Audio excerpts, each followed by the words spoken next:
Hello, friends. The 1335th day of the war between Russia and Ukraine continues. The situation for Ukrainian armed forces in Pokrovsk is deteriorating. On Friday, a Bild military observer reported that Russian forces had already entered the city center, and their drones were capturing Ukrainian soldiers. Well, that's all, unfortunately, wrote Julian Ropp, posting a still from a video showing Ukrainian soldiers kneeling and surrendering. A Ukrainian soldier with the call sign Muchnoy reports that fighting is taking place in the western part of the city, and the situation is becoming increasingly threatening. The northwestern part of Pokrovsk is gradually moving into the red zone. The enemy is gaining a foothold in the private sector and has almost reached the area of school number 2. The central districts are also under pressure, with fighting already underway inside high-rise buildings, some of which the enemy has managed to take control of, the soldier reports. The western part of Pokrovsk has effectively lost its combat integrity. It has collapsed, most of it is already under enemy pressure, and a small patch of gray zone remains where clashes are still ongoing. There, the enemy is actively building up its forces and fortifying its positions in cover. The situation in the west looks like the beginning of a gradual compression of space for our units, Muchnoy adds. The key attacks are currently unfolding around the industrial zone in northwest Pokrovsk. If this facility falls, the city will effectively lose its core, turning into rubble that will be difficult to even navigate, Muchnoy writes. According to his information, some buildings in the industrial zone have already been captured by Russia. He also notes that intense fighting is taking place in the central part of the city, and retreating from there is complicated. There are reports that our soldiers, attempting to cross the railway line, have encountered enemy sabotage and reconnaissance groups.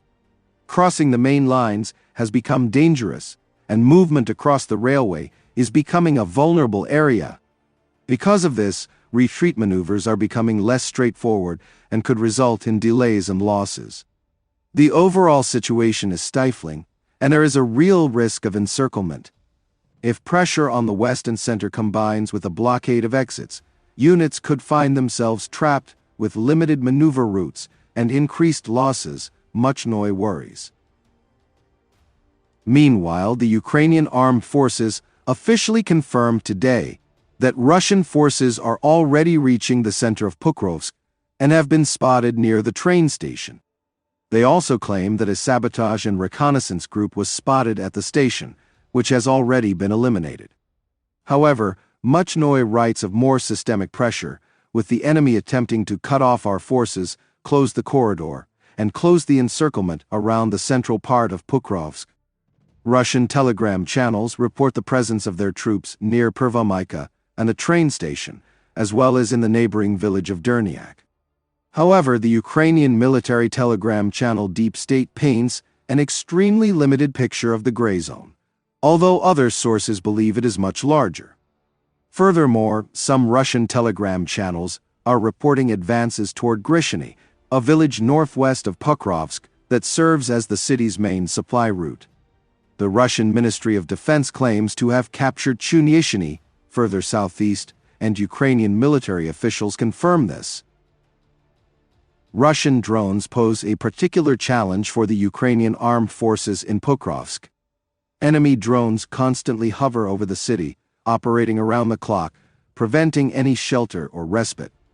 Artillery fire is wiping out the remaining shelters, and the civilian part of Pokrovsk is gradually disappearing from the map, turning into a gray ghost where the silence is broken only by explosions, writes Muchnoy. Volunteer Lilia Belyak, citing a medic from the 59th Brigade of the Ukrainian Armed Forces, writes that due to drone strikes on vehicles, wounded are waiting 4 days or more for evacuation. The number of fiber-optic drones has made operations significantly more difficult. Often, a single evacuation vehicle doesn't have time to make even 5 trips. The Russians deploy fiber-optic drones on the roads, observe our direction and return, then lift them up and target our vehicles. And then, following the drone that was lying on the road, they launch several more, Belyak writes, quoting a medic.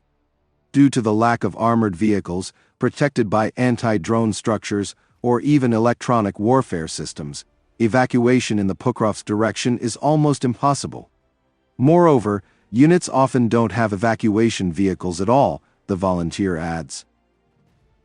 Friends, I want to develop and strive for higher quality content, but my 2009 computer does not allow me to do this.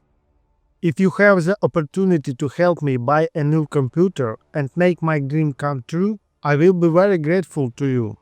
You will find the link in the description under the video and in the pinned comment. Thank you very much and see you in the next video.